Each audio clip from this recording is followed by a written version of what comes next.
All right, so this was one of the Sculptober prompts, the zombie. I don't remember which day it was, but I did want to make a zombie for Halloween, so this one was really fun. I knew I would get to it, and as always, just blocking out the shapes of the head. And here I'm just using the mask to make the eye sockets. One of my favorite parts.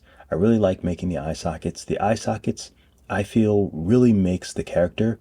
The eyes in general, the eye shapes, the eye size, and a lot of that I figure out when I'm doing the eye sockets. And these are more kind of normal size eye sockets. Of course, the nose, the only thing that I know that I have to do for this one is this little bridge part of the nose comes out further. So I think later on I kind of stretch that out so that the skull sort of effect is a little better.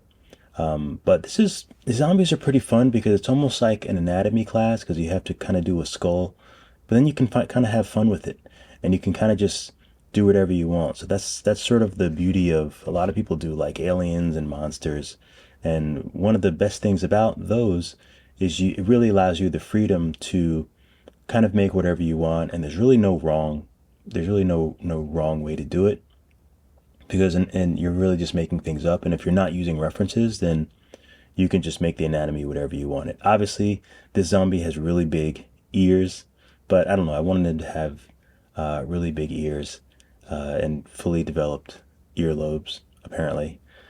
But it's fun. And this is one of the things that I really like about sculpting. You know, I don't really need these characters to be something for animation or anything like that. So it really allows me to just have fun and create art, which is the same thing that I've been doing forever, ever since I started drawing. Like I would just draw on pencil and paper just for the fun of drawing, just for the fun of making things.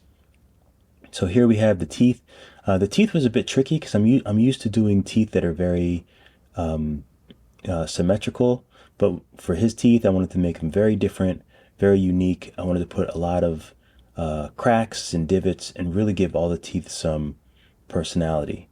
So that was a bit fun, and it was a bit fun to make all these little creases and things in the teeth. I really like details like that, and I like putting them in manually.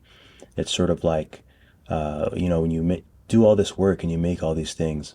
For me, one of the really fun parts about it is just adding all the little details.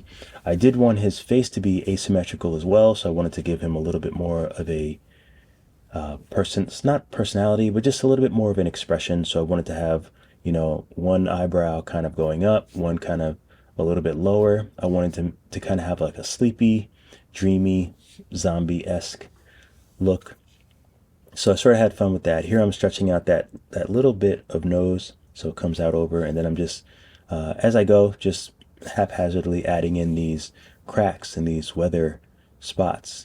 So just to give him some more character, just to make it more interesting. And here I am just stretching the eyebrows. If I stretch one up, then I want to stretch one lower, just to accentuate whatever expression that I'm sort of going for. And here's the little spots. Templates at the temple, the little divots in the head, and then the little creases. So all I'm doing is really thinking about a lot of details that humans have and human skin has and human faces. And then I just apply that as I go. And this is just kind of on the fly. That's the great part about not looking at any references, is that you can just sort of let your mind go and just have fun and just sculpt. And I really like creating that way. And here, lighting, I love lighting. I turn off the environment. You got to turn off the environment when you do your lights so you can actually see what the lights are doing. Create all your lights without the environment, and then you can turn it on later. And put some lights behind so you're just getting those nice rim lights. I have a blue rim light and a purple rim light, and those really make it pop. You can really add some color and really add some, like, a really cool environment to your character. Make him look like he's in some sort of space. Make him look like there's environmental elements hitting him. As you can see now, when I'm doing these details, I'm adding the darkness just in paint to the different recesses. The eye sockets, the inside the nose. I make those really dark because that kind of helps when you do the post-process. Those are already really dark. It really boosts the shadows and the contours and things like that. Of course, I get out of post-process to do some of those details. Here, I think I might have brought it back.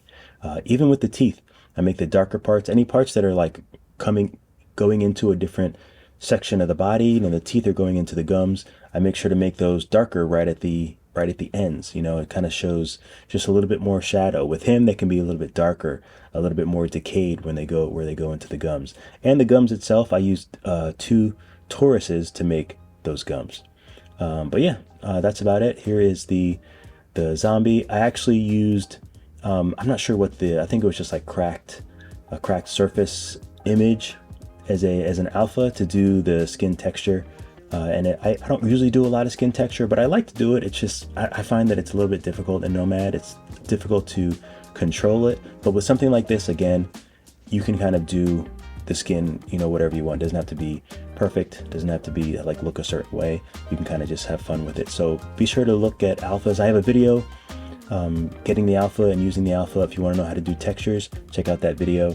And this obviously is a full tutorial, so just you can look back at my videos. I have a part 1, part 2, and then I have a third part adding the skin texture for the zombie. But that's about it. Thanks so much for watching. I appreciate you.